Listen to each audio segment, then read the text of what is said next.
আসসালামু আলাইকুম। প্যারাডক্সিক্যাল সাজিদের আজকে পর্ব ৬। পর্বটির নাম মুশরিকদের যেখানে পাও হত্যা করো।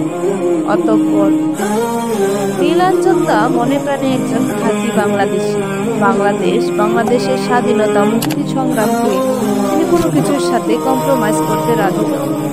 সাজিদের সাথে নীলাঞ্জনদার খুব ভালো সম্পর্ক। নীলাঞ্জনদাকে ভালোবেসে নীলুদা বলে ডাকি। তিনি একাধারে কবি, রাজনীতিবিদ এবং সাংবাদিক। আজকে সাজিদের সাথে নীলুদার একটি বিষয়ে আলাপ করব। অনেকদিন আগে নীলুদা ব্লগে আল কোরআনের একটি আয়াতকে সন্ত্রাসবাদী আয়াত বলে কথা করে একটি পোস্ট করেছেন। সে ব্যাপারে সুরাহা করতে নিজ থেকে নীলুদার বাসায় যাচ্ছি আমরা বিকেল 4টে নীলুদার বাসায় উদ্দেশ্যে রওনা হলাম। ওনার বাসায় এর আগে কখনো আসেনি।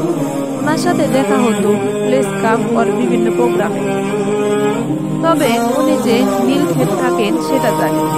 নীলক্ষেতে এসে সাজিদ নীলুদাকে ফোন দিল। নীলুদাকে ফোন দিতেই ওপাশ থেকে সুন্দর একটা রিংটন বেজে উঠল। রিংটন সেট করা ছিল বঙ্গবন্ধু শেখ মুজিবুর রহমানের ৭ই মার্চের বিখ্যাত ভাষণ। সাজিদ ফোনের লাউড স্পিকার অন করে দিল। আমরা আবার শুনলাম বঙ্গবন্ধুর সেই চিরচেনা ভাষণটি। বঙ্গবন্ধু বলছেন, আমরা তাদের ভাতে মারব, আমরা তাদের পানিতে মারব। এবারের সংগ্রাম আমাদের মুক্তির সংগ্রাম, এবারের সংগ্রাম আমাদের স্বাধীনতার সংগ্রাম। পরপর দুবার রিং হওয়ার পর তৃতীয়বারে নীলুদা ফোন রিসিভ করলেন। সাজিদকে নীলুদা ভালো মতো বাসার ঠিকানা বুঝিয়ে দিলেন। বাইরে থেকে কলিং বেল বাজাতেই বুড়োর মতো এক ভদ্রলোক দরজা খুলে দিল। আমরা ভিতরে গেলাম। বলেইনি আমরা যে উদ্দেশ্যে এখানে এসেছি সেটা নীলুদাকে জানানো হয়নি। নীলুদার একটি গুণের কথা বলা হয়নি। কবিতা লেখা, সাংবাদিকতা, এর পাশাপাশি নীলুদা খুব ভালো ছবিও আঁকে। আমরা ঘরে প্রবেশ করা মাত্রই বুড়ো লোকটি আমাদের সোজা নীলুদার কাছে নিয়ে গেল। মনে হয় ওনার উপর এই নির্দেশনাটাই ছিল।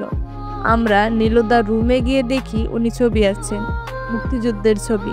প্রায় আঁকা হয়ে গেছে।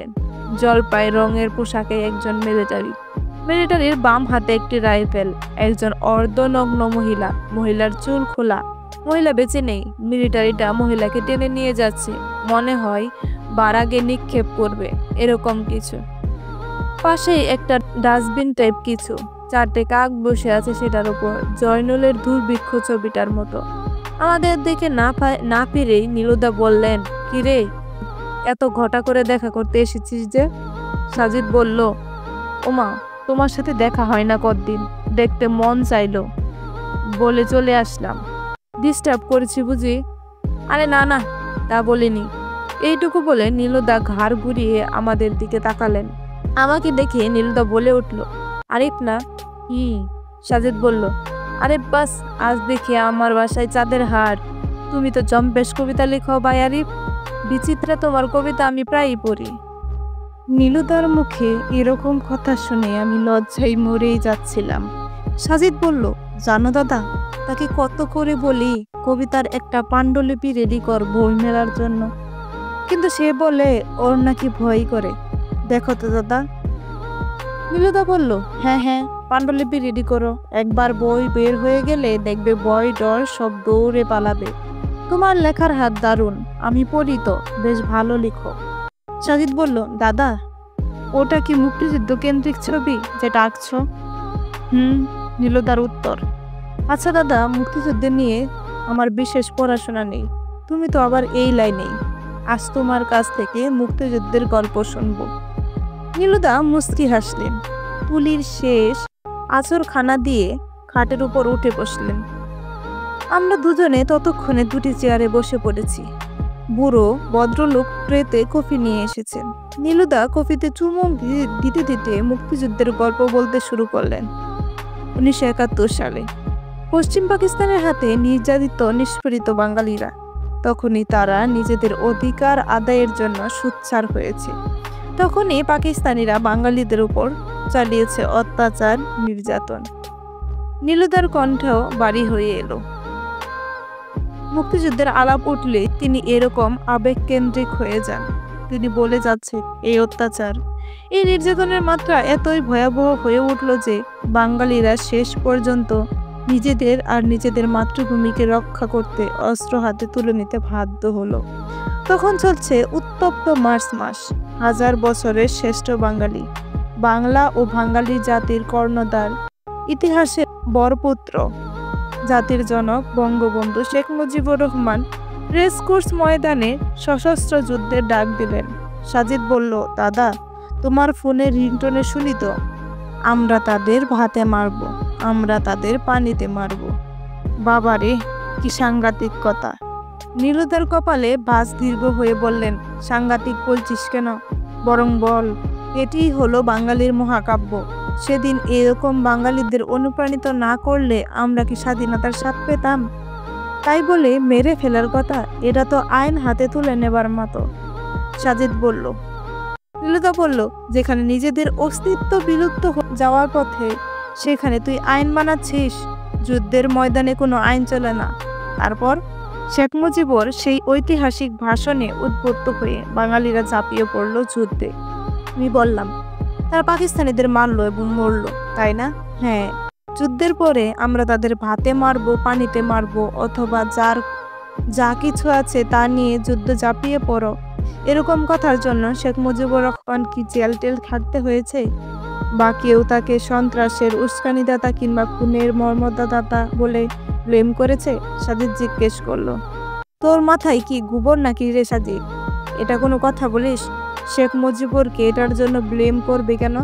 যুদ্ধের ময়দানে এটা ছিল একজন কমান্ডারের কমান্ড, সেটা অপরাধ নয়, বরং এটার জন্য তিনি ইতিহাসে অমর হয়ে আছেন। নির্যাতিত বাঙালিদের মুক্তির দিশারি মহান এই নেতা। এভাবে দীর্ঘ 9 মাস রক্তক্ষয়ী যুদ্ধের পর আমরা পেলাম একটি স্বাধীন ভূখণ্ড, একটি স্বাধীন পতাকা। আচ্ছা দাদা, ঠিক একই কাজ যদি পৃথিবীর অন্য প্রান্তে অন্য কেউ করে, ধরুন নির্যাতিত নিষ্পীড়িত দলিল মানুষের অধিকার আদায়ের জন্য পৃথিবীর অন্য কোথাও যদি অন্য কোনো নেতা এরকম কোনো কথা বলে, যদি বলে শত্রুদের সেখানেই পাও হত্যা করো, আর এই কমান্ডে উদ্বুদ্ধ হয়ে যদি নির্যাতিত মানুষগুলো যুদ্ধে ঝাঁপিয়ে পড়ে, আপনি সেটাকে কোন চোখে দেখবেন? অবশ্যই আমি ওই নেতার পক্ষে থাকব এবং তার এই কথা, এই কাজের প্রশংসা করব। নীলুদা বললেন, যেমন আমি চে গুয়েভারার সংগ্রামকে স্বাগত জানাই, আমি জোসেফ স্ট্রেলি, মাও সে তুঙ্গের সংগ্রামকে স্বাগত জানাই। এরা সবাই নির্যাতিতদের অধিকারের জন্য লড়েছেন। এবার সাজিদ বলল, দাদা, আপনি আরবের ইতিহাস জানেন? কিরকম? 1400 বছর আগের কথা। আরবে প্রচলিত ধর্মবিশ্বাসের বিপরীতে একটি নতুন ধর্মবিশ্বাস সেখানে মাথাচাড়া দিয়ে ওঠে। কিছু মানুষ স্বেচ্ছায়, কোনো রকম জোর জবরদস্তি ছাড়াই এই ধর্মটির প্রতি অনুরাগী হয়ে পড়ে। তারা দলে দলে এই ধর্মবিশ্বাস মেনে নিতে শুরু করে। কিন্তু সমাজপতিদের এটা সহ্য হয়নি। যারা এই ধর্মটিকে মেনে নিচ্ছিল তাদের উপরই নেমে আসছিল অকথ্য নির্যাতন। বুকের উপর পাথর তুলে দেওয়া, উটের পেছনে রশি বেঁধে মরুভূমিতে ঘুরানো, গর্দান নিয়ে নেওয়া, কত কি। এক পর্যায়ে এই ধর্মের প্রচারক এবং তার সঙ্গী সাথীদের দেশ ছাড়া করা হলো। এমন কোনো নির্যাতন নেই যা তাদের উপর নেমে আসেনি।